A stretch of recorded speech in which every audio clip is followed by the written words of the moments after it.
The knife was already in Elena's hand, before she knew she had reached for it. Someone was standing outside her window at 2 in the morning, and every nerve in her body screamed at her to run. She had lived like this for 10 years, always ready, always listening, always one heartbeat away from disappearing into the night. She pressed her back against the kitchen wall and counted her breaths the way she had trained herself to do, slow and even, no matter how loud her pulse pounded in her ears. The shape outside moved again, a shadow crossing the thin curtain. Elena's grip tightened on the handle of the knife, though she doubted it would do much good against whatever was really out there. She had not used her real strength in years.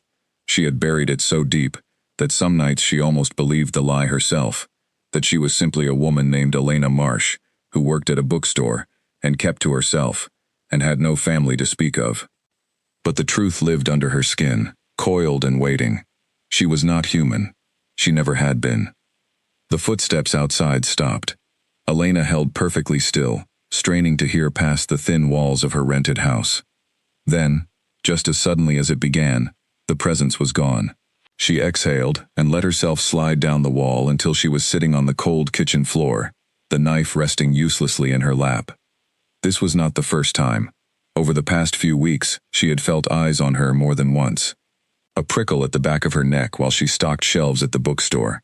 A stranger's gaze, lingering too long at the coffee shop on Main Street.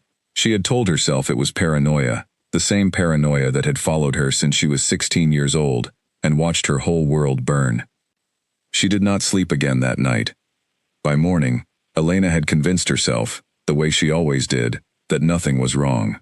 She showered, dressed in plain clothes that drew no attention, and swallowed the small bitter tablet that had become as routine to her as breakfast. The suppressant dulled her senses just enough to pass as ordinary. It dimmed the sharpness of her hearing, softened the golden flecks that sometimes rose in her eyes when her emotions ran too high, and kept the wolf inside her quiet, obedient, hidden.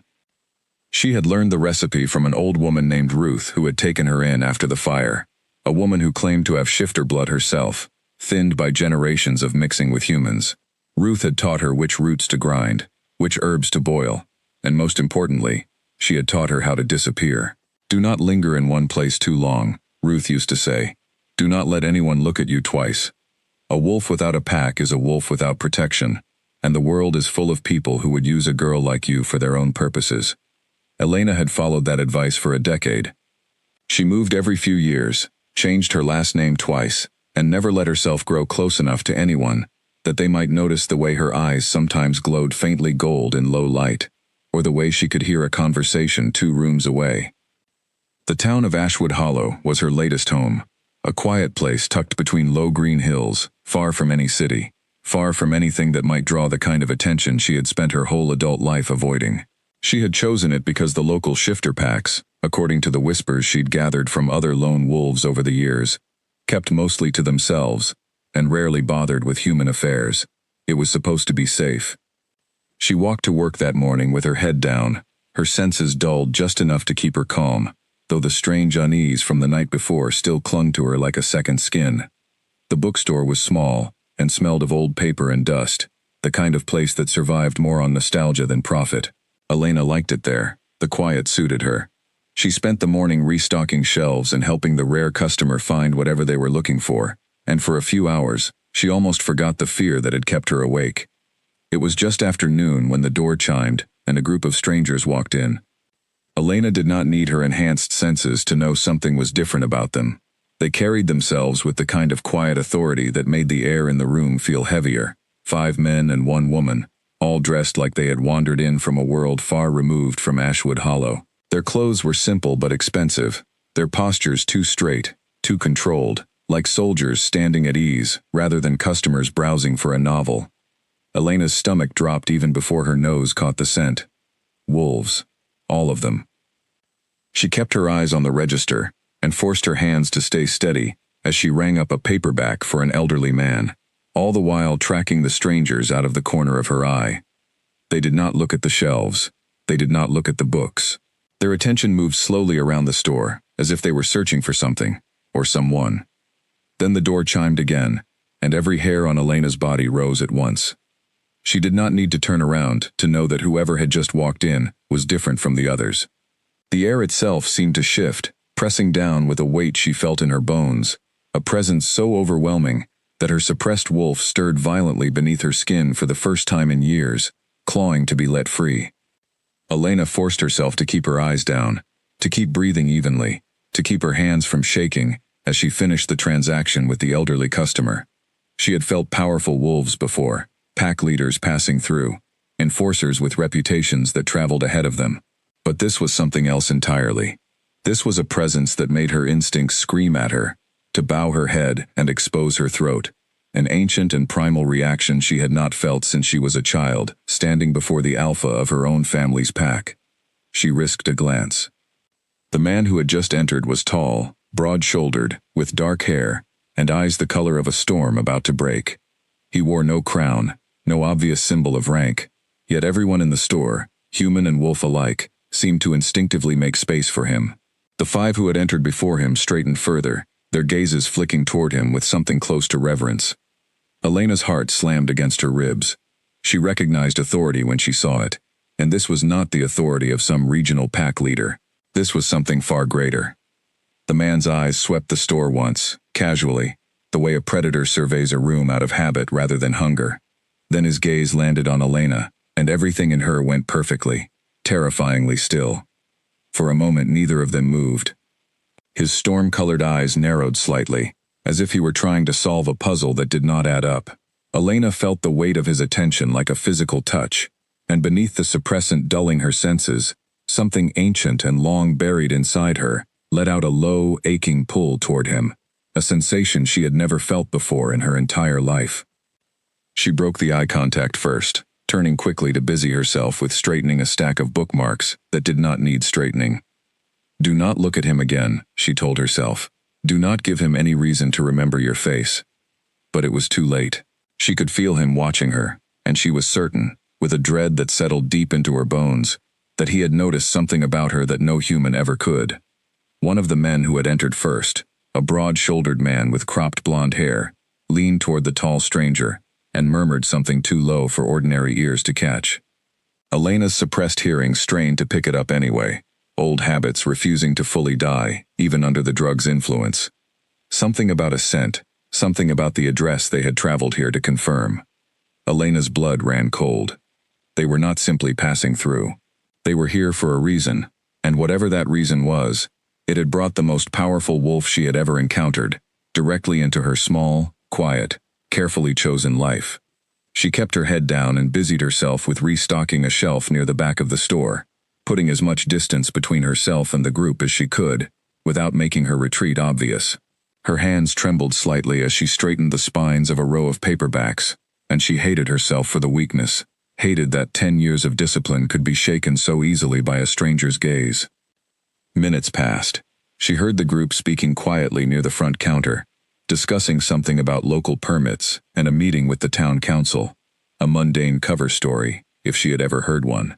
But underneath the ordinary words, she could still feel that same overwhelming presence, patient and watchful, like a predator that had already caught the scent of something interesting and was simply deciding whether it was worth the chase.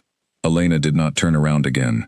She told herself that if she simply did not engage, if she remained invisible and unremarkable, the moment would pass, the strangers would leave. Whatever business had brought the alpha of alphas into her town would have nothing to do with her, and life would return to its careful, lonely normal. She almost believed it. Then she heard the group move toward the door, their footsteps unhurried, and she allowed herself the smallest breath of relief. But just before the door chimed again, she felt it, unmistakable and undeniable. His eyes were on her one final time, a lingering weight that made her spine straighten and her pulse quicken, despite every ounce of self-control she possessed. She did not look up.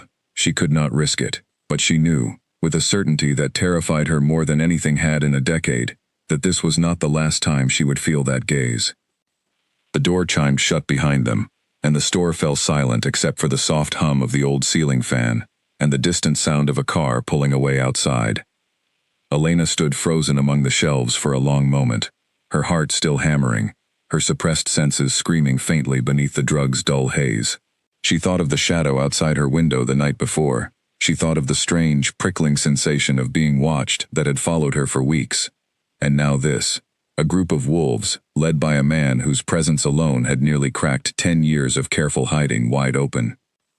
It could not be a coincidence. It felt too deliberate, too precise, as though something had been circling her for a long time, before finally closing in. She thought about Ruth's old warnings, about lone wolves and packs, and the dangers that came with being noticed. She thought about the night her family's pack had been destroyed, the smoke and the screaming, and the promise she had made to herself, as a 16-year-old girl running through the trees, that she would never let anyone find her again, that she would rather live forever alone than risk facing that kind of loss a second time. For 10 years, that promise had kept her safe. Now, standing in the quiet of the bookstore with her pulse still racing and the memory of storm-gray eyes burned into her mind, Elena feared that her carefully built world was about to come apart at the seams. She finished her shift in a fog, going through the motions of her job without truly registering any of it, her mind replaying the encounter over and over. She told her manager she was not feeling well and left early, walking home along a route she varied every day out of habit, checking behind her more times than she cared to admit. Her small rented house looked exactly as she had left it that morning, ordinary and unremarkable, tucked at the end of a quiet street with a single crooked oak tree in the front yard. She stood on the sidewalk for a long moment before approaching, scanning the windows, the shadows beneath the porch, the parked cars along the street, searching for any sign that she was still being watched.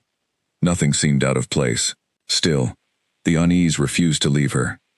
Inside, she locked the door behind her and leaned against it, finally allowing herself to breathe. She pressed a hand to her chest, feeling her heartbeat slowly return to something closer to normal, and closed her eyes. 10 years, she reminded herself. 10 years of discipline, of careful choices, of never letting anyone close enough to see the truth. She was not going to let one encounter, however strange, however unsettling, undo everything she had built. But even as she told herself this, some quiet and honest part of her knew that the pull she had felt standing in that bookstore had not been ordinary fear. It had been recognition, deep and undeniable, something her wolf understood, even if her human mind refused to accept it. She had heard stories of it before, whispered among other lone shifters she had crossed paths with over the years, stories of a bond so powerful it could not be denied or suppressed, no matter how deeply buried a wolf's true nature became. A fated mate. She pushed the thought away almost as soon as it formed, refusing to let herself entertain something so dangerous. She did not know this man. She did not know his name, his pack, or his intentions. All she knew was that his presence alone had nearly shattered a decade of careful hiding, and that alone was reason enough to be afraid. That night, Elena did not sleep. She sat by her window with the lights off, watching the quiet street outside, waiting for a shadow that never came. She told herself she was imagining things, that the strangers in the bookstore had simply been passing through, that whatever business had brought them to Ashwood Hollow had nothing to do with her. But deep down, in the part of herself she had spent 10 years trying to silence, she knew better. Something had found her, and no matter how carefully she had built her disguise, no matter how many years she had spent pretending to be nothing more than an ordinary woman, she suspected that the life she had constructed so carefully was about to be tested in ways she was not prepared for. She thought again of those storm-colored eyes, the way they had locked onto hers with an intensity that felt less like a stranger noticing an unfamiliar face, and more like something ancient recognizing its other half. She thought of the low ache that had stirred inside her, unfamiliar and unwelcome, a pull she could not explain and did not want to understand. Whoever he was, she told herself firmly, he was gone now. The group had left. There was no reason to believe they would return. But as the first pale light of dawn began to creep over the hills outside Ashwood Hollow, Elena remained by the window, wide awake, watching the empty street, and waiting. Because somewhere deep inside, beneath 10 years of careful lies, she already knew that this was only the beginning.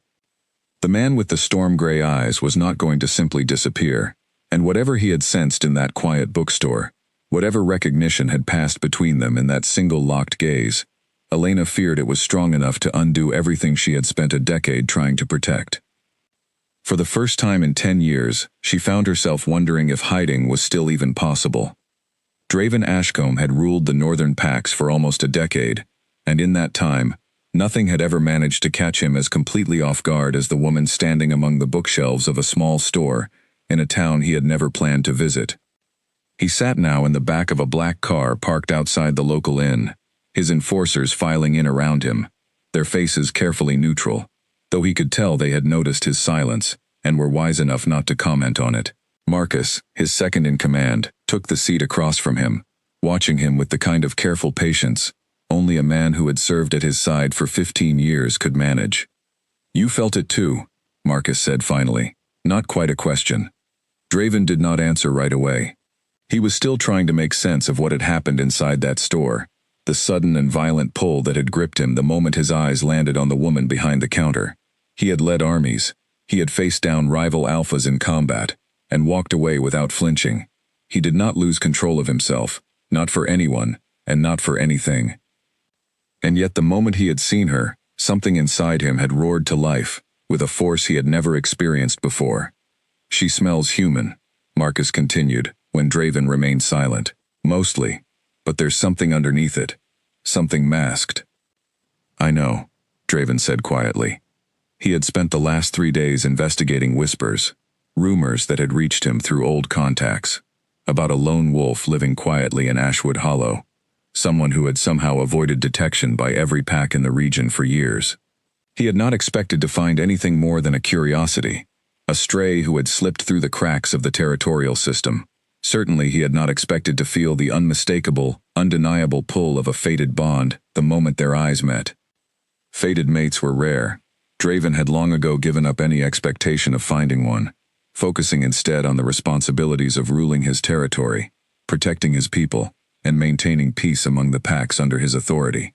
He had accepted, quietly and without complaint, that his life would likely be one of duty, rather than the kind of bond the old stories spoke of. Now, sitting in the back of a car with his heart still pounding in a way it had not in years, he was forced to reconsider everything he thought he understood about his own future. "What do you want to do?" Marcus asked. Draven considered the question carefully. Every instinct in him screamed to return to that store immediately, to confront the woman and demand answers, to claim what his wolf had already recognized as belonging to him. But he had not survived a decade as Alpha King by acting purely on instinct. He understood, better than most, the danger of moving too quickly, of frightening away something fragile before it had a chance to be understood. Whoever she was clearly hiding something significant. A lone wolf, suppressing her scent so thoroughly that it had taken his most experienced enforcers days to even catch a trace of her, did not do so without reason. Fear, likely. Perhaps trauma. He had seen enough packless wolves over the years to recognize the signs of someone who had been running for a very long time. "We wait," Draven said finally. "We do not corner her. Not yet." Marcus raised an eyebrow, clearly surprised by the restraint, but he did not argue. He had served Draven long enough to trust his judgment, even when it ran counter to instinct. "I want information first," Draven continued. "Who she is, where she came from, why she is hiding. I will not risk driving her further away before I understand what she is afraid of." The rest of the group nodded in agreement, though Draven could see the questions lingering behind their eyes. A fated mate was not something any of them had expected to encounter during a routine diplomatic visit to a minor territory. The implications alone were enormous, not just for Draven personally, but for the political stability of the northern packs as a whole. An Alpha King without a mate was seen as vulnerable by rival territories, a weakness that ambitious enemies had tried to exploit more than once over the years. The moment word spread that Draven had found his fated mate, every pack in the region would take notice, and not all of that attention would be welcome. Draven closed his eyes briefly, replaying the moment in the store. The woman's golden brown eyes, wide with something that looked unmistakably like fear, the instant she noticed him watching her. The way she had immediately looked away, busying her hands with unnecessary tasks, every movement carefully controlled, in a way that spoke of long-practiced discipline. She had not looked at him again after that first glance, not once, though he had felt her awareness of him the entire time he remained in the store, a tension in the air between them that had nothing to do with ordinary human unease. She knew what he was, and more importantly, she knew what she was too. "Find out everything you can," Draven instructed Marcus, quietly. "I do not want her spooked." Marcus nodded, and left to relay instructions to the rest of the group. leaving Draven alone in the back of the car with his thoughts. He stared out the window at the quiet streets of Ashwood Hollow, small and unremarkable. The kind of place a person might choose specifically because no one would think to look for them there. He wondered what her name was. He wondered what had happened to her, what had driven her to abandon her nature so completely, that she had convinced an entire town she was simply an ordinary human woman. He wondered, with a pang of something he did not immediately recognize, how long she had been alone. The wolf inside him, usually a calm and steady presence he had long ago learned to control, paced restlessly beneath his skin, aching with a need to seek her out immediately, to protect her, to claim her. Draven forced the instinct down, reminding himself that patience had always served him better than impulse, and that whatever fear had driven this woman into hiding deserved to be understood before he did anything that might make it worse. Over the following 2 days, Draven's enforcers worked quietly to gather information, careful never to approach Elena directly or draw attention to their interest in her. They spoke to shop owners and neighbors under the guise of routine business inquiries, pieced together fragments of a life that seemed deliberately unremarkable, and slowly began to build a picture of the woman who had somehow captured Draven's attention so completely. Her name, they learned, was Elena Marsh, though even that name felt uncertain, as if it were simply the latest in a string of identities she had worn over the years. She had lived in Ashwood Hollow for just over a year, worked quietly at the local bookstore, kept to herself, and had no known family or close friends in the area.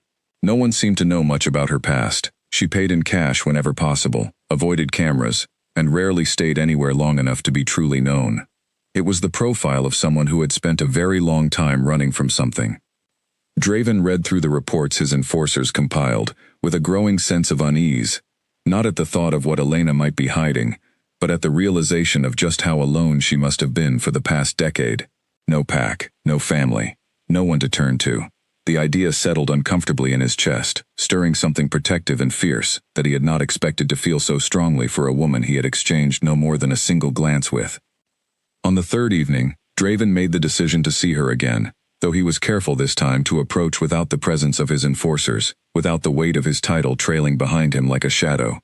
He wanted her to see him, not the Alpha King, not the powerful figure whose reputation preceded him into every room he entered, but simply a man. He found her leaving the bookstore just after closing, walking alone along a quiet street lined with old trees, her shoulders slightly hunched, her pace quick and purposeful in the way of someone accustomed to moving unnoticed. Draven kept his distance at first, watching from across the street, allowing himself a moment to simply observe her before making his presence known. She stopped suddenly, her body going rigid, and Draven realized she had sensed him even from this distance, despite whatever suppressant she used to dull her senses. Slowly, she turned, and their eyes met across the empty street for the second time in 3 days. Neither of them moved for a long moment. Draven watched as a mixture of fear and something else, something that looked almost like longing, crossed her face before she carefully smoothed her expression back into practiced neutrality. "You've been asking about me," Elena said, her voice steady despite the tension he could see coiled tightly in her frame. "I know people don't usually notice things like that in this town, but I do." Draven allowed a faint, careful smile, choosing his words with deliberate caution. "I did not mean to frighten you." "You didn't," she said quickly. Too quickly, and Draven could tell she was lying. "I'm just careful." "I understand caution," Draven said, taking a slow step forward, watching closely for any sign that she intended to run. She did not move, though her hands curled into fists at her sides, knuckles pale with tension. "I am not here to cause you trouble." "Then why are you here?" Her voice held an edge now, sharper than before, the fear giving way slightly to something more defensive. "Why does the Alpha King of the Northern Packs care about a bookstore clerk in a town most people have never heard of?"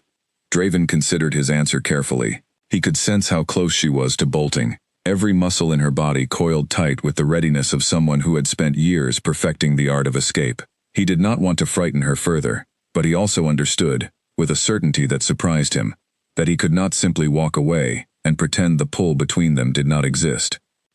"Because," he said quietly, holding her gaze, "the moment I saw you, something inside me recognized something inside you.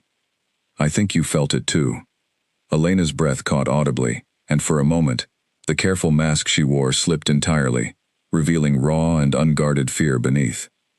Draven took no satisfaction in seeing it, only a deepening resolve to understand what had caused it, and to prove to her, however long it took, that he was not a threat to whatever fragile peace she had built for herself. "I don't know what you're talking about," she said, though her voice wavered slightly, betraying the lie. "Elena," Draven said gently, using her name for the first time, watching the way it seemed to strike something deep within her.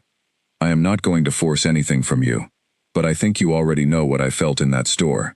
And I think, whether you want to admit it or not, some part of you felt it too."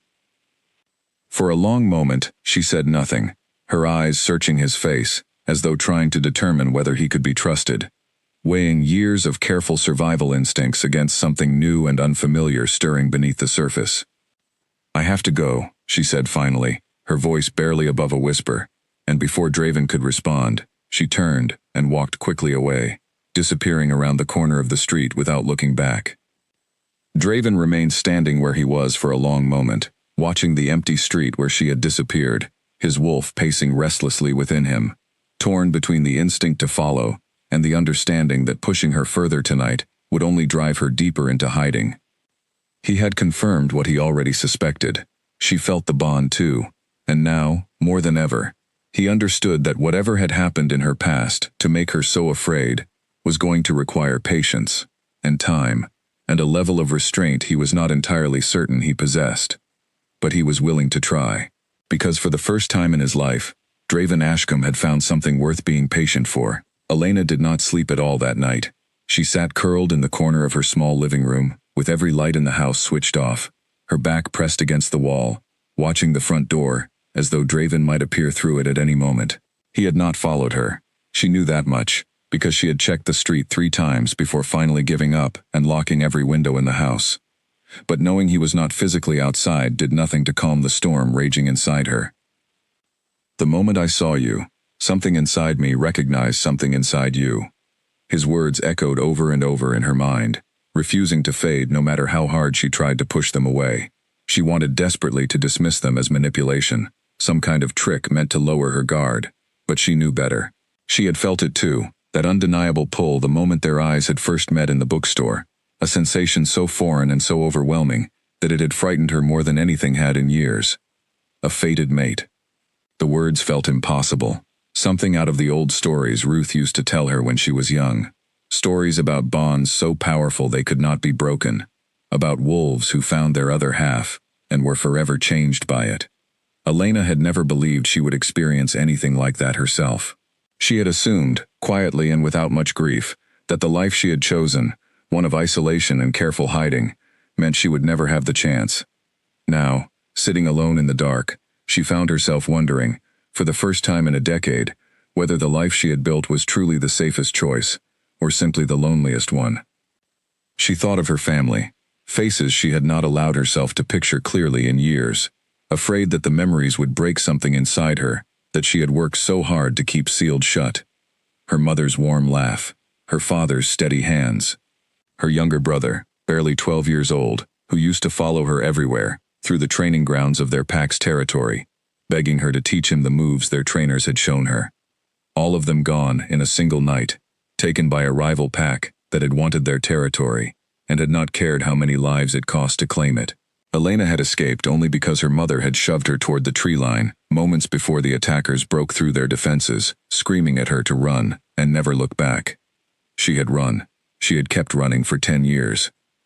And now, an alpha king with storm-colored eyes and a presence powerful enough to make her instincts scream in submission had appeared in her quiet, carefully chosen life, threatening to unravel everything she had built to protect herself from ever losing anyone again. By morning, exhaustion had worn her fear down into something closer to numb resolve. She showered, dressed, and prepared herself for another ordinary day at the bookstore, clinging to routine, the way she always had, whenever the world threatened to spin out of her control.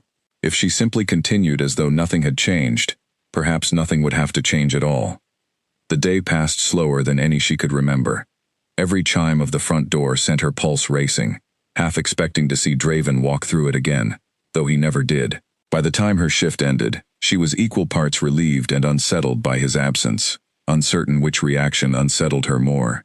She was locking up the store when a voice spoke from the shadows near the alley beside the building, and every muscle in her body went rigid with the kind of instinctive fear she had not felt in years. "Elena Marsh," the voice said, low and unfamiliar, carrying none of the careful restraint Draven had shown the night before. Or should I say, Elena of the Silverbrook pack. Elena froze, her hand still on the lock, her heart slamming violently against her ribs. No one had spoken that name to her in 10 years. No one alive should have known it. She turned slowly, forcing herself to appear calmer than she felt, and found a man leaning casually against the brick wall of the alley, his posture relaxed but his eyes sharp and calculating. He was not one of the men who had accompanied Draven into the bookstore. His scent was unfamiliar, tinged with something faintly metallic that made her stomach twist with unease. "I don't know what you're talking about," she said, her voice steadier than she expected. The man smiled, though there was no warmth in it. "You've done well, hiding for so long. Better than we expected, honestly. It took considerable effort to track you down." "Who are you?" Elena demanded, taking a small step back, her mind already calculating the fastest route back into the locked store, or toward the street where at least a few witnesses might still be walking. "Does it matter?" the man asked, pushing off from the wall and taking a slow, deliberate step toward her. "What matters is that certain people have become very interested in your reappearance, especially now that the Alpha King himself has taken notice of you. It would be a shame if that attention led him somewhere he shouldn't go." Elena's blood ran cold. "What do you want?" "For now," the man said, his smile widening slightly, "just to deliver a message. Stay hidden, Elena, for your own sake, and for the sake of anyone foolish enough to grow attached to you. Some debts from the past are still owed, and some enemies do not forget." Before Elena could respond, the man turned and disappeared into the shadows of the alley, as swiftly and silently as he had appeared, leaving her standing alone on the empty street, her heart pounding, her hands trembling with a fear she had not felt in years. She did not go straight home that night.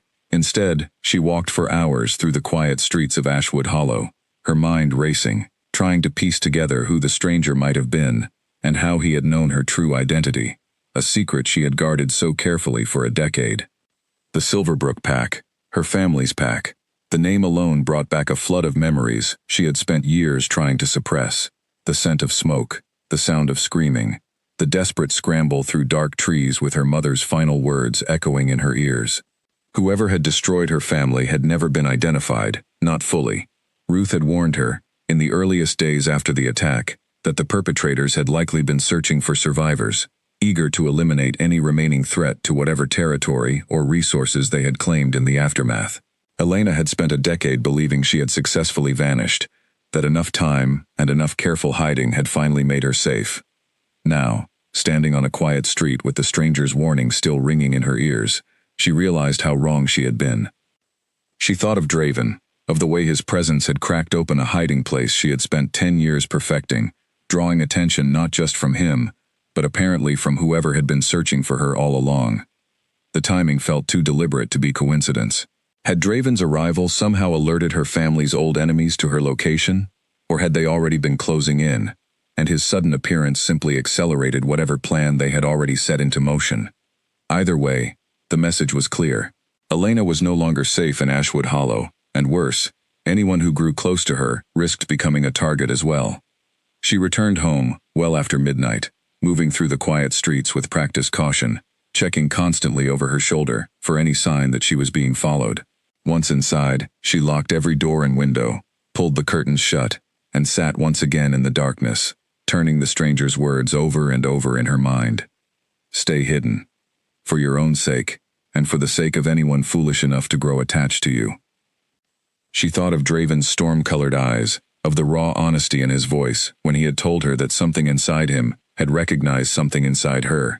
She thought of the ache that had stirred in her own chest at his words, an ache she had spent years convincing herself she would never feel for anyone. If she stayed, if she allowed herself to trust the pull between them even slightly, she risked bringing danger not just to herself, but to him as well, and possibly to an entire pack of people she had never met. If she ran, if she packed what little she owned, and disappeared once again into another town, another borrowed name, she would be protecting everyone around her, exactly as she had always done. But she would also be giving up the one thing that, for the first time in 10 years, had made her feel something other than fear and exhaustion. By the time the first light of dawn began to creep through the edges of her curtains, Elena had made her decision. She would leave, quietly, carefully, the same way she always had, before anyone had the chance to be hurt because of her. She began pulling her small bag from beneath the bed, moving with the practiced efficiency of someone who had done this many times before, folding clothes with hands that trembled only slightly. She was halfway through packing when a knock sounded at her front door, firm and deliberate, and every instinct in her body froze at once. She knew, without needing to check, exactly who was standing on the other side. The knock came again, harder this time, and Elena stood frozen in the middle of her bedroom, with a half-packed bag at her feet, torn between the instinct to hide and the certainty that hiding was no longer an option. "Elena," Draven's voice called through the door, low and steady. "I know you're in there. I can feel you." She closed her eyes for a long moment, gathering whatever composure she had left, before crossing the small house and opening the door just enough to see him standing on her porch, dressed simply, none of his enforcers in sight. His storm-colored eyes moved immediately to the bag visible behind her, and something flickered across his face, understanding dawning quickly. "You're leaving," he said quietly. "I have to," Elena said, her voice tighter than she intended. "You need to leave too. Forget you ever saw me. Elena." He said her name gently, but there was an edge of steel beneath it, the voice of a man unaccustomed to being dismissed. "What happened?" She hesitated, torn between the desperate need to protect him from whatever danger had followed her, and the exhausting weight of 10 years spent carrying every burden entirely alone. Something in his expression, patient and unwavering, made the careful walls she had built for so long feel suddenly, dangerously fragile. "Someone came to me last night," she said finally, the words spilling out before she could stop them. "A stranger. He knew my real name. He knew about my pack, about what happened to them. He told me to stay hidden, for my sake, and for the sake of anyone who grows attached to me." Draven's expression darkened, his jaw tightening. "Did he threaten you directly?" "He didn't need to," Elena said. "I understood the message clearly enough." Draven was silent for a long moment, his eyes searching her face with an intensity that made it difficult for her to hold his gaze. "Let me in," he said finally. "Please, just to talk. I promise I will not stop you from leaving, if that is truly what you decide, but I will not let you walk into danger alone, without at least understanding what we are dealing with." Elena hesitated, every instinct honed over a decade of survival screaming at her to refuse, to shut the door and finish packing, and disappear before the sun fully rose. But something else, something quieter and far more stubborn, made her step back and allow him inside. Draven entered slowly, his presence filling the small space of her living room in a way that made the modest house feel suddenly much smaller. He did not sit, though Elena gestured vaguely toward the worn couch, choosing instead to stand near the window, his eyes scanning the street outside with the practiced awareness of someone who took threats seriously. "Tell me everything," he said, turning back to face her. "From the beginning, if you're willing." Elena wrapped her arms around herself, suddenly feeling the weight of 10 years of silence pressing down on her chest. She had never told anyone the full story, not even Ruth, who had pieced together most of it from the few details Elena had let slip in the earliest, most vulnerable days after the attack. "My family belonged to the Silverbrook pack," she began quietly, her voice steadier than she expected, once she finally allowed the words to come. "It was a small pack, not powerful, not particularly wealthy, but it was ours. My father was one of the senior enforcers. My mother taught the younger pups. I had a brother, Caleb. He was 12 when it happened." Draven remained silent, listening with the kind of complete attention that made it easier, somehow, to continue. "I was 16, Elena continued. "It happened at night. I don't know exactly which pack attacked us, or why, though I've always assumed it was over territory. They came without warning. My mother woke me, and told me to run, to keep running, no matter what I heard behind me. I did. I heard everything anyway." Her voice caught slightly, and Draven took a small step closer, though he did not reach for her, seeming to understand instinctively that she needed the space to finish. "I never went back," Elena said. "I found an old woman named Ruth, a few weeks later, half-starved and barely coherent. She took me in, taught me how to suppress my scent, how to hide what I was. She told me a lone wolf without a pack was vulnerable, that anyone who discovered the survivors of a destroyed pack might see them as loose ends worth eliminating. I believed her. I've spent 10 years believing her. And last night, Draven said quietly, someone found you anyway. Elena nodded, her arms tightening around herself. He knew things no stranger should know. My real name, my pack. He made it clear that whatever happened to my family, the people responsible are still out there, and they are still watching. Draven's expression had grown increasingly grim throughout her explanation, and now he moved closer, close enough that Elena could feel the warmth radiating from him, close enough that the strange, aching pull she had felt since their first meeting intensified sharply. I will not let anything happen to you, he said, his voice low, but absolutely certain. Whoever this man was, whatever pack he represents, they will have to go through me first. You don't understand, Elena said, shaking her head, though she found it increasingly difficult to step away from him. This isn't your fight. I've spent 10 years making sure it never became anyone else's fight. If I stay, if I let myself be near you, I put you and your entire pack at risk. Elena, Draven's voice softened, though it lost none of its certainty. Do you understand what a fated bond means? She swallowed hard, shaking her head slightly, though she suspected she understood far more than she wanted to admit. It means, Draven continued, closing the remaining distance between them until he stood directly in front of her, that whatever happens to you, happens to me as well. Whatever threatens you, threatens me. I cannot simply walk away and pretend I did not feel what I felt the moment I saw you, any more than you can convince yourself you did not feel it too. Running will not protect me from this danger, Elena. It will only mean I have to hunt for you all over again, and I promise you, I will not stop looking. Elena's breath caught, torn between the overwhelming urge to argue and the quiet, undeniable truth in his words. 10 years of careful isolation had taught her to trust nothing, to rely on no one, to believe that safety could only be found in solitude. But standing this close to Draven, feeling the steady warmth of his presence and the fierce protectiveness radiating from him, she found herself questioning, for the first time since the night her family died, whether solitude had ever truly kept her safe at all, or whether it had simply kept her alone. I don't know how to trust this, she admitted quietly, her voice barely above a whisper. I don't know how to trust anyone. Then let me earn it, Draven said simply. Give me the chance to prove that staying is safer than running. I will not force you to remain here if you truly wish to leave, but I am asking you to consider staying and letting me help you face whatever threat is coming, rather than facing it alone the way you always have. Elena looked up at him, searching his storm-colored eyes for any hint of deception, any trace of the manipulation she had spent a decade guarding herself against. She found none, only steady, unwavering sincerity, and something else, something that mirrored the aching pull she felt in her own chest.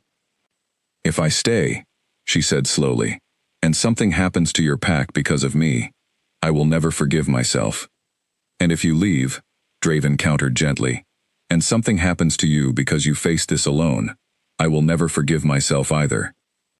The silence stretched between them, heavy with everything neither of them had said aloud, until finally, Elena felt something inside her, some deeply buried piece of the girl she had been before the fire, before the running, before 10 years of careful isolation, begin to soften. Okay, she whispered finally, the word feeling both terrifying and strangely like relief. I'll stay. For now. Draven's shoulders relaxed slightly, though the tension in his jaw remained, a clear sign that he understood the danger had not passed, simply because she had agreed to stay. Thank you, he said quietly. I promise you, Elena, I will do everything in my power to keep you safe. Outside, the sun had begun to rise fully over Ashwood Hollow, casting warm golden light through the thin curtains of Elena's small house. For the first time in 10 years, she allowed herself to hope, however cautiously, that she might not have to carry the weight of her past entirely alone. But even as that fragile hope took root, she could not shake the feeling that the stranger's warning from the night before was only the first sign of a danger that had been patiently waiting for the right moment to strike. 3 days after Elena agreed to stay, a black car pulled up outside her small house, and this time she recognized the man who stepped out of the passenger seat immediately. Marcus. Draven's second in command, approached the door with a respectful nod, though his eyes carried the same watchful sharpness she had noticed in every one of Draven's enforcers. "The Alpha King asked me to bring you to the estate," Marcus said. "He believes you will be safer there than in town, given the circumstances." Elena hesitated on the threshold of her small rented house, glancing back at the modest rooms that had been her home for the past year. It was not much, but it had been hers. Quiet and unremarkable in exactly the way she had needed. Leaving it felt like abandoning the last fragile pieces of the ordinary life she had built. But she thought of the stranger in the alley, of his knowing smile and quiet threat, and she understood that whatever safety this small house had once offered no longer existed. She packed the rest of her belongings, which amounted to little more than 2 bags of clothes and a small box of items she had carried with her, through every move over the past decade, mementos from a life she rarely allowed herself to think about. A faded photograph of her family, taken only months before the attack. A small wooden carving her brother had made for her, a crude but earnest attempt at a wolf, his tongue sticking out in concentration as he had presented it to her with pride. A single silver ring that had belonged to her mother, one of the only physical pieces of her old life she had managed to save. The drive to Draven's estate took nearly 2 hours, winding through increasingly remote countryside, until the car finally passed through an imposing set of iron gates and up a long tree-lined drive toward a sprawling stone building that looked more like a fortress than a home. Elena stared out the window, her stomach tightening with unease at the sheer scale of it, a stark reminder of exactly how far Draven's world was from the quiet, unremarkable life she had spent a decade building for herself. Draven met her at the entrance, his expression softening slightly at the sight of her, though the tension in his shoulders suggested he had spent the past 3 days in careful preparation for whatever threat might be coming. "Welcome," he said simply, gesturing for her to follow him inside. The interior of the estate was grand, but not cold, filled with warm wood and soft light, clearly a place that housed a functioning pack, rather than simply serving as a display of wealth and power. As they walked through the halls, Elena noticed the curious glances of pack members they passed, some openly staring, others quickly averting their eyes, though she could feel the weight of their attention regardless. "They know," she said quietly, once they were alone in a private sitting room Draven had led her to. "Word travels quickly in a pack this size," Draven admitted. "I have not made any formal announcement, but yes, most of them have likely guessed the significance of your presence here." Elena wrapped her arms around herself, suddenly acutely aware of how out of place she felt in this world of grand stone halls and watchful pack members, a world she had spent 10 years deliberately avoiding. "They don't trust me," she said. It was not quite a question. "They don't know you," Draven corrected gently. "Trust will come with time, the same way it will between us. I do not expect you to feel comfortable here immediately, Elena. I only ask that you give it a chance." Over the following days, Elena found herself slowly, cautiously adjusting to life within the estate, though the transition was far from easy. She was unaccustomed to the constant presence of other people, to the noise and activity of a functioning pack going about its daily business, to the curious and sometimes wary glances that followed her through the halls. Draven, for his part, seemed determined to give her space while remaining close enough that she never felt entirely alone. He checked on her often, brought her meals when she avoided the communal dining hall out of discomfort, and spent quiet evenings with her in the private sitting room, gradually coaxing small pieces of conversation from her that had nothing to do with danger or fear. Simple things, favorite books, memories of her childhood before the fire, quiet observations about the estate's gardens. It was during one of these evenings, nearly a week after her arrival, that Elena finally asked the question that had been weighing on her since the night the stranger had confronted her in the alley. "Do you know who might have sent him?" she asked, watching Draven's face carefully across the small table where they sat. "The man who approached me. Do your enforcers have any leads?" Draven's expression grew serious, and he set down the book he had been idly holding. "We have a few theories," he said. "None confirmed yet. But given what you told me about your family's pack, and given the timing of the attack, I believe we may be dealing with the Ravenswood pack." Elena's blood ran cold at the name, though she did not immediately recognize it. "I don't know that pack. They were not particularly significant a decade ago," Draven explained. "A small territory to the east of where your family once lived, but in the years since, They have grown considerably, absorbing smaller packs, expanding their territory well beyond what would have been possible through legitimate means alone. You think they attacked my family's pack to take our land? Elena said slowly. It fits the pattern, Draven confirmed grimly. And if that is the case, then finding you now, 10 years later, suggests they either fear a legitimate claim you might have to reclaim that territory, or they are simply eliminating any remaining witnesses to what they did. Elena's hands trembled slightly, and she pressed them flat against the table to steady herself. I never wanted the territory, she said quietly. I just wanted to survive. I know, Draven said, his voice gentle, but they may not believe that, or they may not care. Pack politics can be ruthless, Elena, especially among those willing to destroy an entire pack for the sake of expansion. So what do we do? She asked. Draven was quiet for a long moment, his expression thoughtful. For now, we gather more information. My enforcers are already investigating the Ravenswood Pack's recent activities, looking for any confirmation of their involvement. In the meantime, you remain here, where I can ensure your safety. Elena nodded slowly, though the weight of the situation pressed heavily on her chest. 10 years of careful hiding, and now, she found herself at the center of exactly the kind of danger she had spent a decade trying to avoid, this time, with an entire pack's political stability tied to her safety as well. I'm sorry, she said quietly, for bringing this into your world.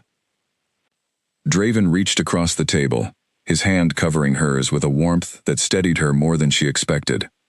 Do not apologize for surviving, Elena. Whatever happened to your family was not your fault, and whatever danger follows you now is not a burden you created. I chose to bring you here. I chose to face this beside you. That is not a sacrifice, it is simply what it means to have found you. Elena looked up at him, searching his storm-colored eyes for any trace of doubt or hesitation, and found none.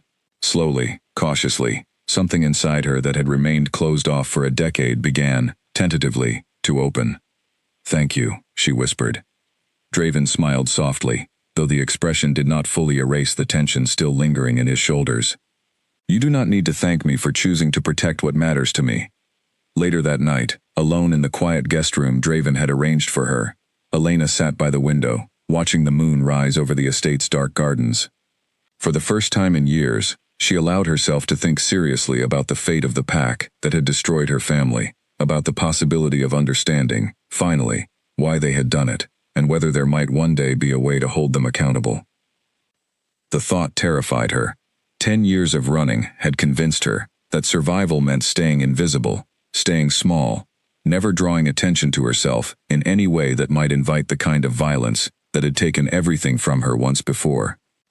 But sitting in the quiet safety of Draven's estate, feeling for the first time in a decade that she was not facing this threat entirely alone, Elena found herself wondering if perhaps survival could mean something more than simply hiding.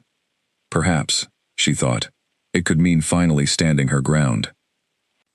The great hall of the estate had never felt so crowded to Elena as it did the evening Draven called together the senior members of his pack, along with representatives from several allied territories, to formally address the matter of her presence among them. She stood beside him near the head of the long room, her hands clasped tightly in front of her, painfully aware of dozens of eyes tracking her every movement.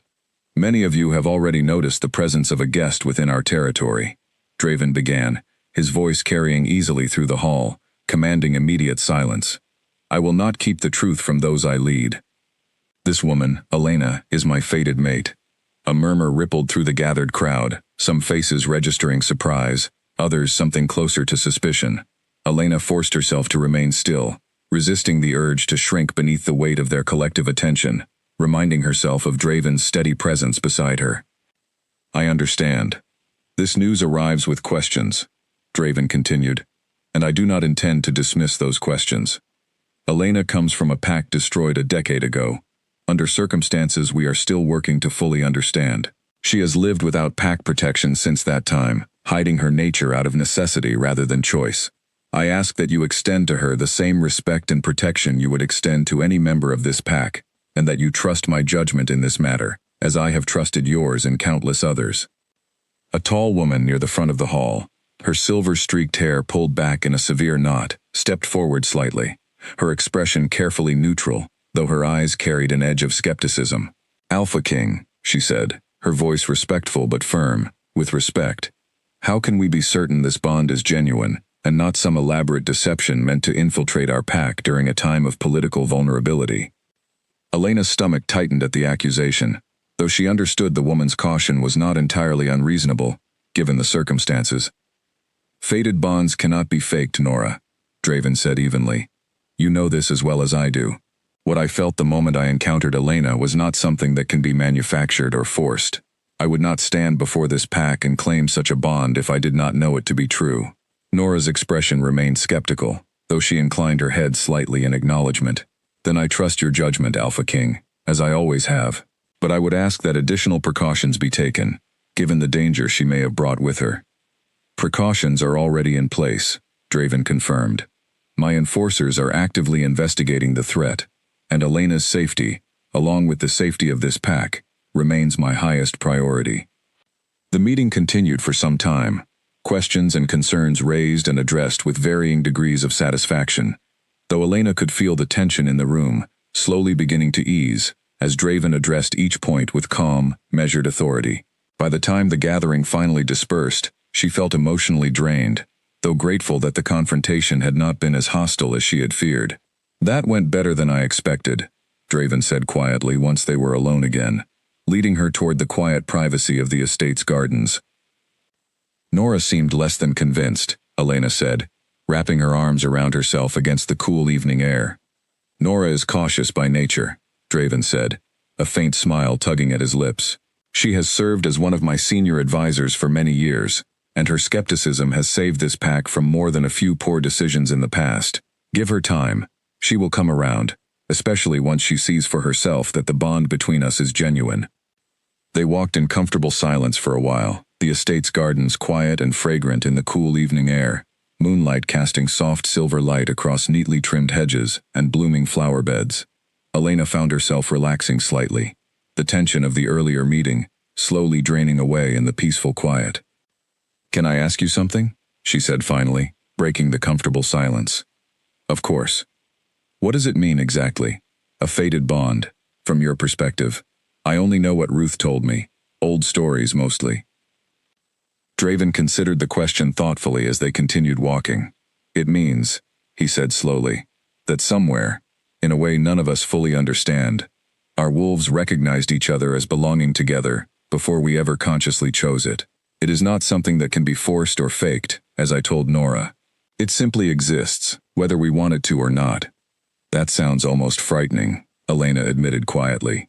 "Having something so significant decided for you, without any choice in the matter." "I understand that fear," Draven said, glancing at her with quiet understanding. "But I do not believe the bond removes choice entirely. It simply reveals a possibility, a connection that exists beneath the surface. What we choose to do with that connection, how we choose to build trust and understanding between us, that remains entirely up to us." Elena considered his words carefully, feeling something in her chest loosen slightly at the reassurance. "I want to trust this," she admitted. "I want to trust you. It's just difficult after everything." "I know," Draven said gently, "and I do not expect that trust to come easily or quickly. I am willing to earn it, for as long as it takes." They stopped near a small fountain at the center of the garden, water trickling softly over smooth stones, and for a long moment, neither of them spoke, simply standing together in the quiet moonlight. Elena studied Draven's profile, the strong lines of his face softened slightly by the gentle light, and felt the now familiar ache of the bond stirring warmly in her chest. "Thank you," she said quietly, "for defending me tonight, for being patient with all of this."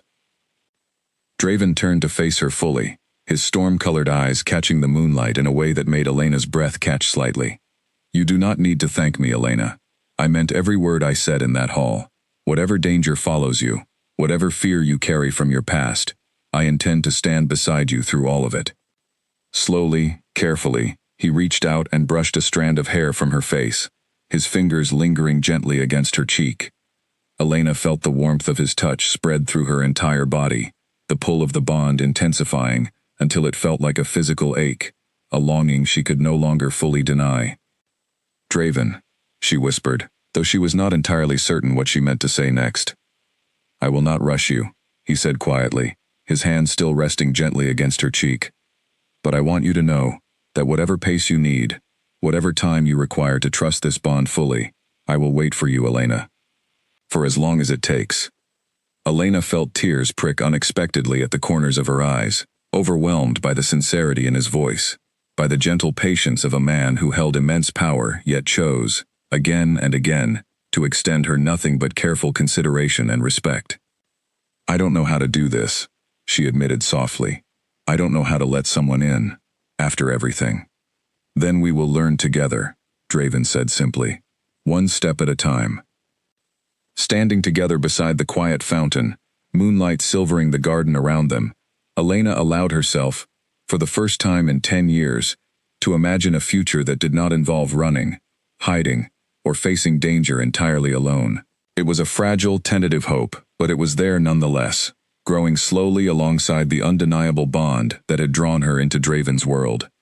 But even as that fragile hope took root, neither of them could yet know how quickly the peace of that quiet evening would be shattered by the danger still gathering, patiently and deliberately, beyond the estate's protective walls. Marcus arrived at Draven's study with an urgency that immediately set every instinct in the Alpha King on high alert. He entered without waiting for permission, a folder of papers clutched tightly in his hand, his expression grim, in a way that told Draven the news was far from good. "We have confirmation," Marcus said without preamble. "The Ravenswood Pack was responsible for the attack on the Silverbrook territory 10 years ago, and it appears they have known about Elena's survival for considerably longer than we assumed." Draven set down the papers he had been reviewing, his full attention immediately fixed on his second-in-command. "Explain." "One of our contacts within a neighboring territory managed to obtain records suggesting the Ravenswood Pack has tracked several survivors of the Silverbrook attack over the years," Marcus continued, spreading the documents across Draven's desk. "Most were eliminated quietly, made to look like accidents or unrelated incidents. Elena is the last known survivor." Draven's jaw tightened as he scanned the documents, a cold fury settling deep in his chest at the confirmation of what he had already suspected. Why now? If they have been tracking her for years, why wait until now to act? "Our best theory," Marcus said, "is that they lost track of her at some point, likely due to how thoroughly she suppressed her scent and identity. It seems our own investigation, along with your public interest in her, inadvertently alerted them to her location." The weight of that realization settled heavily on Draven's shoulders. His own actions, however well-intentioned, had potentially drawn the very danger Elena had spent a decade avoiding directly to her doorstep. "There's more," Marcus continued, his expression growing even graver. "Our sources indicate the Ravenswood Pack is aware of the fated bond between you and Elena. They see her not simply as a loose end to eliminate, but as a direct threat to their expanded territory, given her potential claim to what remains of the Silverbrook lands, and now, given her connection to you. They fear an alliance," Draven said slowly, understanding dawning. "If Elena's claim to Silverbrook territory becomes legitimized through her bond to me, it would give the Northern Pack's grounds to challenge Ravenswood's expansion." "Precisely," Marcus confirmed, "which means they have significant motivation to eliminate her before that bond can be fully recognized under Pack law."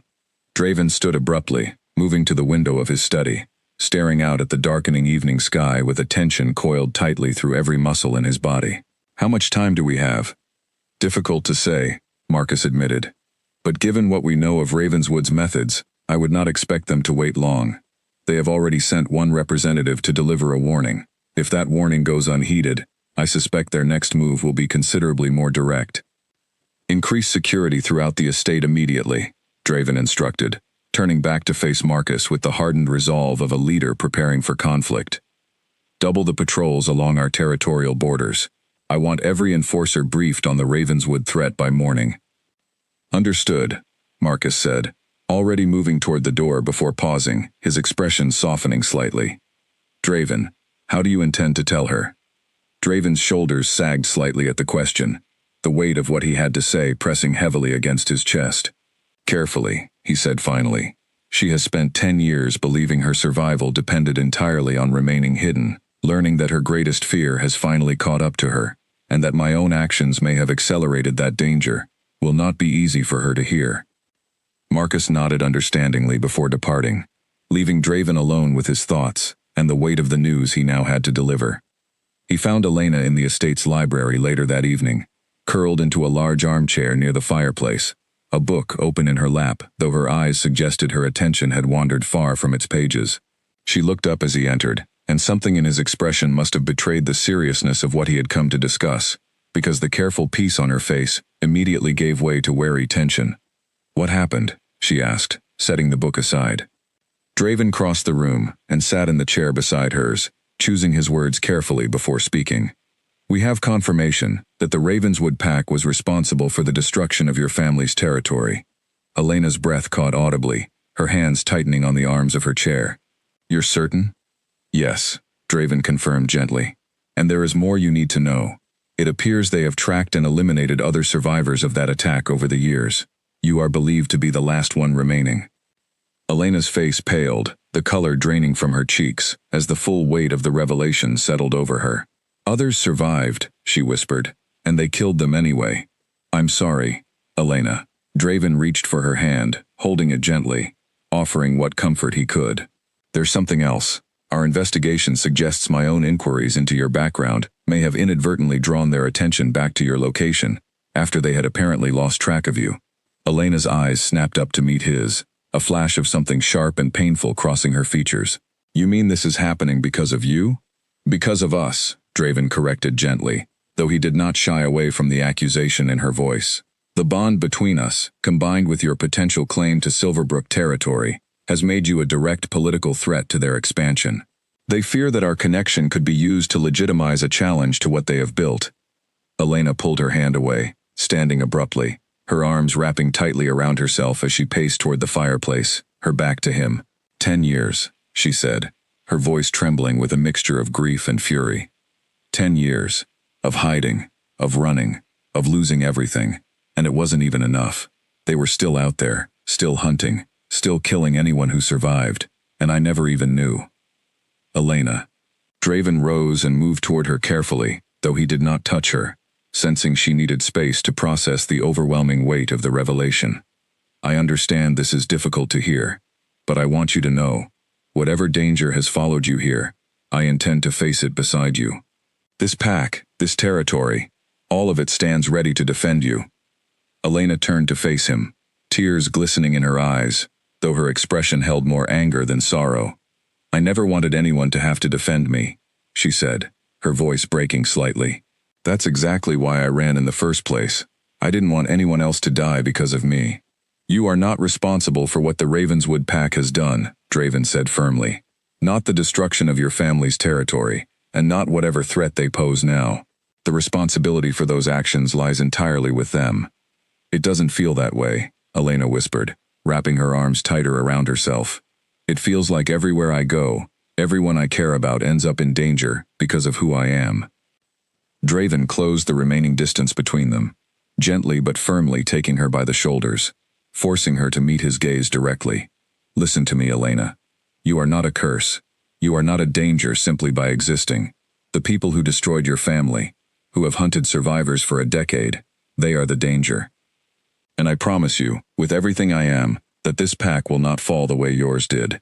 We will face this threat together, and we will win." Elena searched his eyes for a long moment, the fierce determination in his expression slowly beginning to steady the panic rising within her. Finally she nodded, though the weight of grief and fear remained heavy in her chest. "What happens now?" she asked quietly. "Now," Draven said, his voice hardening with resolve, "we prepare. I will not allow Ravenswood to take anything else from you, Elena. Whatever they intend to do next, they will find this pack ready to meet them." Outside the library windows, the evening sky had darkened fully into night, and somewhere beyond the estate's protective walls, Draven knew, the enemy that had haunted Elena's life for a decade was already beginning to move. The training grounds behind the estate stretched wide and open beneath the early morning sky, and Elena stood at its edge, watching a group of enforcers move through combat drills with a precision that spoke of years of discipline. She had spent the past several days observing similar sessions, drawn to the training grounds despite herself, some deep and long-buried instinct stirring at the sight of coordinated pack movement. "You keep watching them," Draven's voice came from beside her, and she turned to find him approaching, dressed simply for the morning, his expression thoughtful. "Do you miss it? Training, I mean." Elena considered the question honestly. "I haven't trained properly in 10 years, she admitted. "Not since I was 16. I've kept myself hidden, kept my strength suppressed. I'm not even certain how much of my ability remains." "Would you like to find out?" Draven asked, a faint challenge in his tone. Elena hesitated, old fear warring with something new, a stubborn spark of curiosity she had not felt in years. "I don't know if that's wise, given everything happening."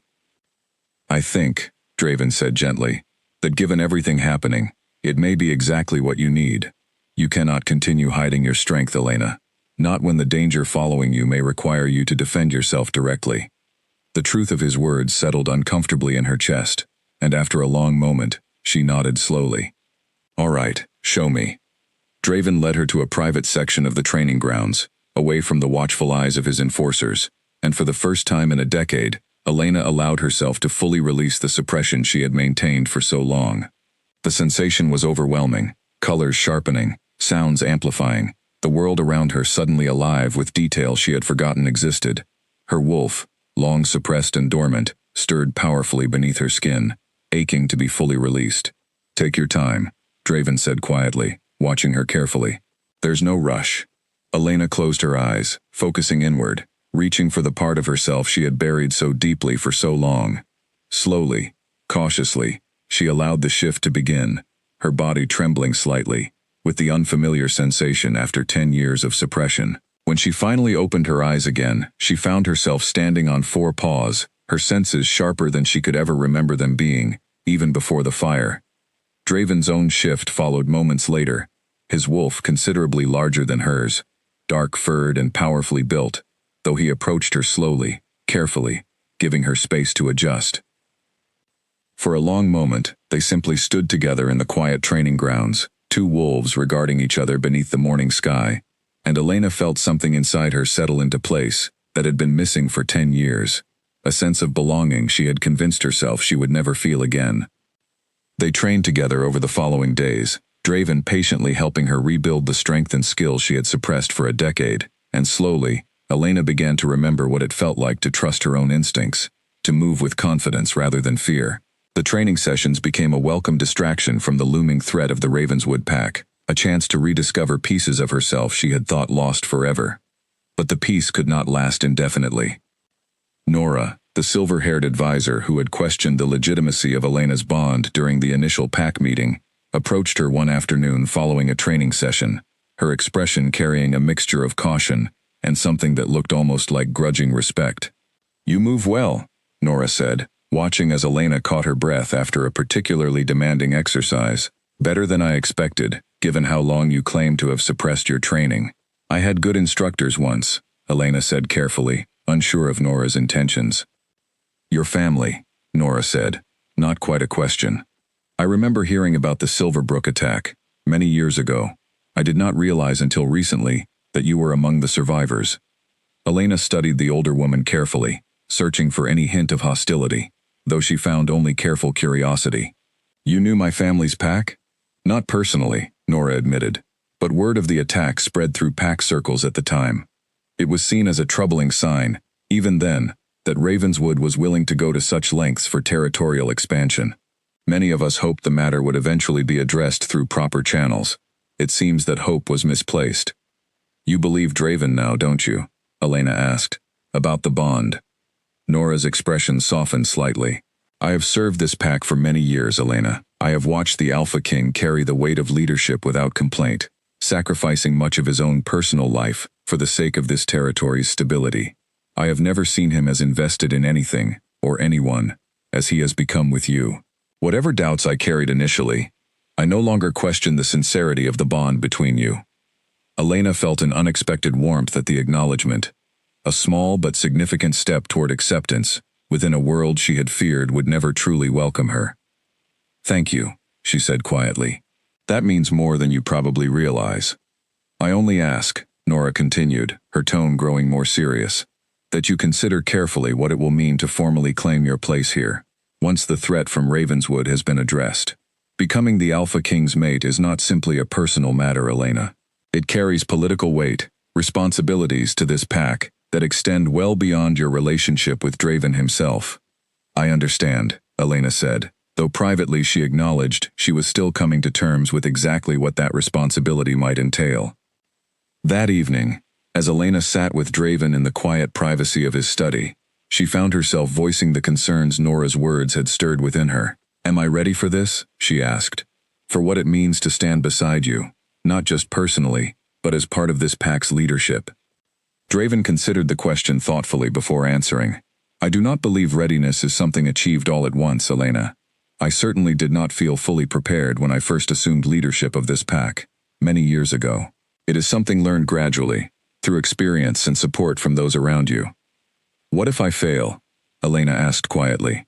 "What if I cannot live up to what this pack needs from its future queen?" Draven reached across the small distance between them, taking her hand gently in his. "You have already survived more than most members of this pack could imagine enduring. You have shown strength, resilience, and courage throughout every challenge you have faced. I have no doubt whatsoever that you will rise to meet whatever this role requires of you, Elena, and you will not face it alone. I will be beside you, as will Nora and Marcus and every member of this pack who has come to respect your strength." Elena squeezed his hand gently, allowing his steady confidence to ease some of her own uncertainty. "Thank you," she said softly, "for believing in me, even when I struggle to believe in myself." "Always," Draven said simply, his storm-colored eyes holding hers with quiet, unwavering sincerity. Outside the study windows, the estate's grounds lay quiet beneath the evening sky, patrols moving steadily along the territorial borders, a visible reminder of the danger still gathering beyond their walls. But within the warmth of Draven's study, Elena allowed herself, for a few precious hours, to simply exist as herself, fully and without suppression, for the first time in 10 years.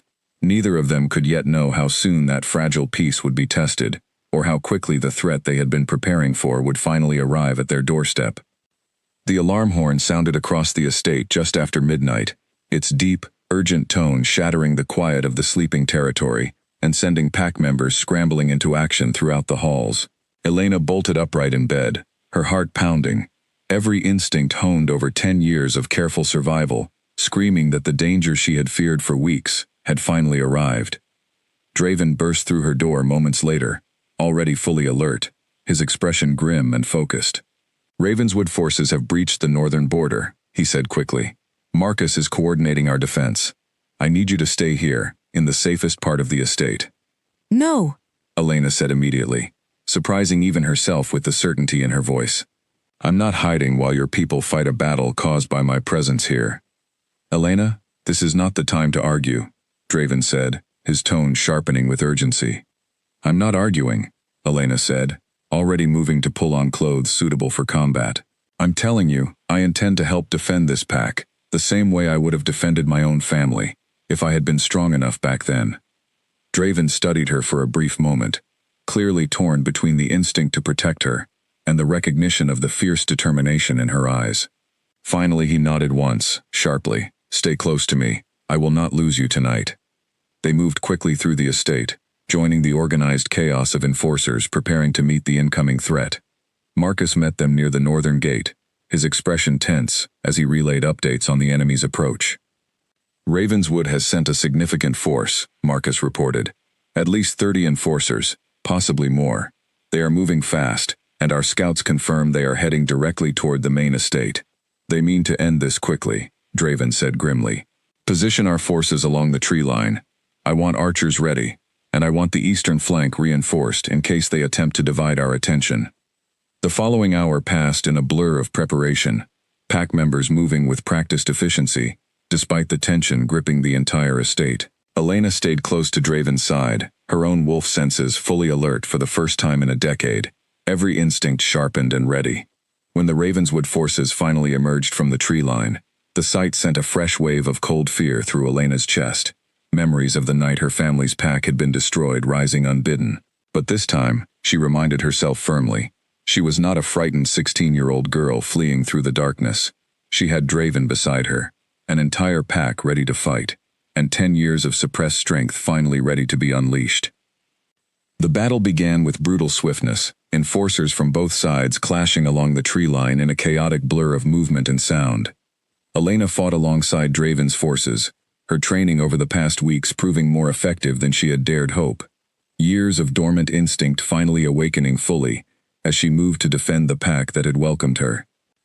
Amid the chaos, Elena caught sight of a familiar face across the battlefield, the same stranger who had confronted her outside the bookstore weeks earlier, his expression twisted now with open hostility rather than calculated menace. "You should have listened to the warning," he snarled, moving toward her with clear intent. Elena stood her ground, years of suppressed fear finally giving way to something fiercer, something that had been waiting patiently beneath the surface for a decade. "I'm done running," she said steadily. The confrontation that followed tested every ounce of skill she had rebuilt over the past weeks, the man proving a formidable opponent, clearly trained extensively in combat. But Elena found herself drawing on reserves of strength she had not known remained within her, memories of her mother's final desperate push toward the tree line, fueling a fierce determination to survive, and this time, to protect rather than simply flee. Nearby, Draven fought with the practiced efficiency of a leader who had faced combat many times before, his enforcers rallying around his commanding presence even as the battle grew increasingly fierce. But Elena could see, even amid her own struggle, that the Ravenswood forces had come prepared for a serious confrontation, their numbers and coordination suggesting this had been planned meticulously in advance. The tide of battle shifted several times over the following chaotic minutes, neither side gaining decisive advantage, until finally, Elena managed to overpower her opponent, her wolf's instincts and rebuilt training combining to finally turn the confrontation in her favor. She stood over him, breathing hard, adrenaline coursing fiercely through her veins, and for a brief moment, their eyes met. "This isn't over," he warned, before retreating swiftly into the chaos of the ongoing battle. Elena turned immediately to search for Draven, her heart still pounding from the confrontation, and found him locked in fierce combat with a powerfully built enforcer who appeared to be leading the Ravenswood forces. She moved to help, but before she could reach him, a sharp cry from elsewhere in the battle drew her attention. Nora had fallen, struck down by an enemy blade, and Elena reacted instinctively, rushing to defend the older woman, who had slowly become an unexpected ally over the past weeks. She fought off Nora's attacker with fierce determination, pulling the injured advisor back toward safety, even as the battle raged violently around them. "Thank you," Nora gasped, clutching her wounded side, as Elena helped her toward the estate's medical station. "Stay safe," Elena said firmly, before turning back toward the battlefield, determined to return to Draven's side. By the time she made her way back through the chaos, she found the tide of battle had finally begun to turn decisively in their favor, Ravenswood's forces retreating under the combined pressure of Draven's enforcers and reinforcements that had arrived from allied territories, summoned earlier in anticipation of exactly this kind of confrontation. Draven met her amid the thinning chaos, his expression a mixture of relief and fierce pride, as he pulled her briefly into his arms. "You fought well," he said, his voice rough with emotion. "I have never seen anyone so quickly reclaim strength they had suppressed for so long." "I had good motivation," Elena said, breathing hard, adrenaline still coursing through her system. "I wasn't going to let them take anything else from me, or from anyone I care about." As the last remnants of the Ravenswood forces retreated fully beyond the estate's borders, Draven's enforcers began the exhausting work of tending to the wounded and securing the territory against any further incursion. Elena moved among them, helping where she could, the fierce adrenaline of battle slowly giving way to a deep, bone-weary exhaustion. It was well past dawn by the time the estate finally settled into a fragile, watchful calm. The immediate threat repelled, though everyone understood the danger from Ravenswood was far from fully resolved. Elena stood beside Draven, near the northern gate, surveying the aftermath of the battle, a profound sense of accomplishment, mixing with the heavy weight of exhaustion. "We held them off," Draven said quietly, his arms settling protectively around her shoulders. "Thanks in no small part to you." "We held them off together," Elena corrected, leaning into his warmth, despite the exhaustion weighing heavily on her body. But even as relief settled over the estate, both of them understood that the confrontation, however decisively won, was unlikely to be the final chapter in the conflict with Ravenswood. Whatever leadership had ordered this attack would not simply accept defeat quietly, and Elena knew, with the same certainty that had driven her through a decade of careful survival, that the true reckoning with her family's enemies was still yet to come. 3 weeks after the battle at the northern border, a formal summons arrived at Draven's estate, carried by a neutral envoy representing the Council of Territories, an ancient body responsible for mediating disputes between pacts when direct conflict threatened broader regional stability. The Ravenswood pack, faced with mounting pressure from allied territories who had learned of their unprovoked attack, had been forced to answer for their actions before the council. Elena stood beside Draven as they prepared to depart for the council's meeting grounds, her nerves stretched tight with a mixture of anticipation and lingering fear. 10 years of hiding had trained her to avoid exactly this kind of confrontation, and yet she understood, with a clarity that had grown steadily since the battle, that true safety would never come from continued avoidance. "You do not have to speak, if you are not ready," Draven said gently, watching her carefully as they traveled toward the council grounds. "I can present the evidence on your behalf." "No," Elena said, her voice steady despite the nervous flutter in her chest. "I need to do this myself, for my family, for everyone Ravenswood destroyed and silenced over the years." Draven nodded, respect clear in his expression, though he reached over to take her hand, offering silent support for whatever lay ahead. The council grounds proved to be an imposing structure, ancient stone architecture reflecting centuries of pack governance, and Elena felt the weight of history pressing down on her as they entered the main chamber where representatives from a dozen territories had gathered to hear the case against Ravenswood. The proceedings began with formal statements from both sides, Ravenswood's representatives attempting weak justifications for the attack on the Silverbrook territory a decade earlier, claims of border disputes and territorial misunderstandings that grew increasingly unconvincing as Draven's carefully compiled evidence was presented before the council. When it came time for Elena to speak, she rose slowly, her heart pounding, memories of the night her family died rising vividly in her mind as she faced the assembled representatives. 10 years ago, she began, her voice trembling slightly, before steadying with each word. The Ravenswood pack destroyed my family's territory without warning or provocation. My parents, my younger brother, and every member of our pack who could not escape in time were killed. I survived only because my mother pushed me toward the tree line in the final moments before our home was overrun. The chamber fell completely silent, every representative's attention fixed intently on her as she continued. For 10 years, I believed I was the sole survivor, hiding my identity and suppressing my nature out of fear that Ravenswood would eventually find and eliminate me, the same way they eliminated my family. I have since learned that other survivors did exist, and that Ravenswood systematically hunted and killed them over the years, ensuring no witness remained to challenge their claim over territory they took through violence and deception. Elena paused, gathering her composure before delivering her final statement. I am not seeking vengeance today. I am seeking justice and accountability for actions that have gone unanswered for far too long. My family deserved better than to be forgotten, their deaths dismissed as unfortunate territorial disputes. I ask this council to recognize the truth of what happened, and to ensure that Ravenswood can no longer act with impunity against those too weak to defend themselves. A murmur of approval rippled through the assembled representatives, several nodding in solemn agreement, as Elena finally returned to her seat, emotionally drained, but proud of having finally spoken the truth she had carried silently for a decade.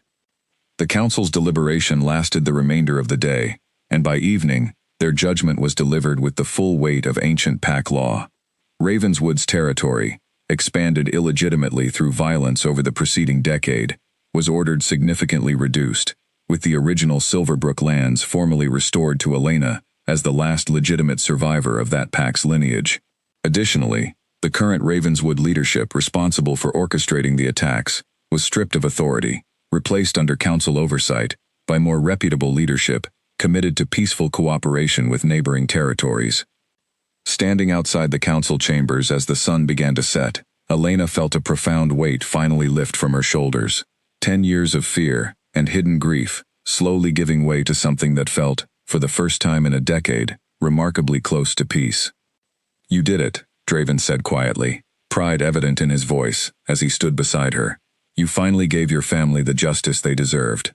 We did it, Elena corrected gently, echoing the words she had spoken to him after the battle weeks earlier. I could not have faced any of this without you.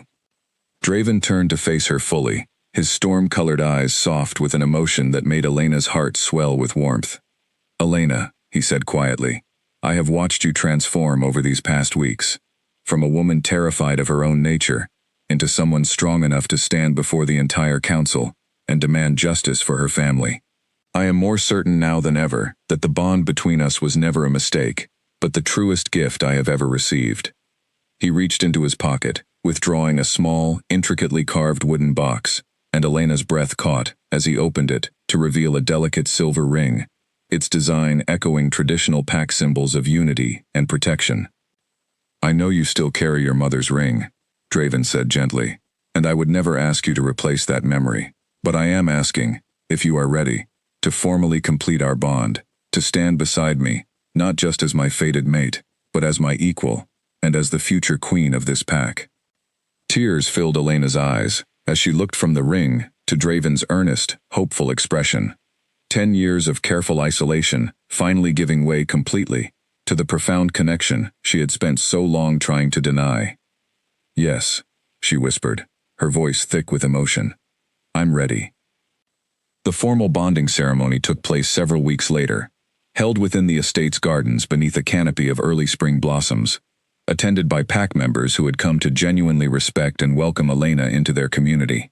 Nora, fully recovered from her injuries sustained during the battle, stood proudly among the witnesses, her earlier skepticism long since replaced by warm support. As Elena stood before Draven, completing the ancient bonding ritual that would formally unite them as mates and rulers, she found herself thinking of her family, of her mother's final desperate act of love, of her father's steady strength, of her brother's bright laughter, memories she had once found too painful to hold, now bringing her a quiet, healing comfort. She was no longer the frightened girl who had fled through darkened trees a decade ago, forced to abandon her identity and hide from a world that had taken everything from her. She stood now as Elena Ashcombe, queen of the Northern Packs, her true nature finally embraced rather than suppressed, her family's memory honored rather than buried beneath 10 years of silence. As the ceremony concluded and the assembled pack erupted into joyful celebration around them, Draven pulled her close, his forehead resting gently against hers, storm-colored eyes filled with a warmth that promised a future far different from the isolated existence she had once believed was her only option. No more hiding, he murmured softly, echoing the fear that had defined so much of her life before this moment. No more hiding, Elena agreed, a genuine, unguarded smile spreading across her face for the first time in longer than she could remember. Only forward, together. And as the spring evening settled softly over the estate, surrounded by a pack that had become her family, and beside a man whose steady love had helped her reclaim everything she once believed lost forever, Elena finally allowed herself to fully embrace the life she had spent a decade running from, no longer a lone wolf pretending to be human, but a queen, finally home.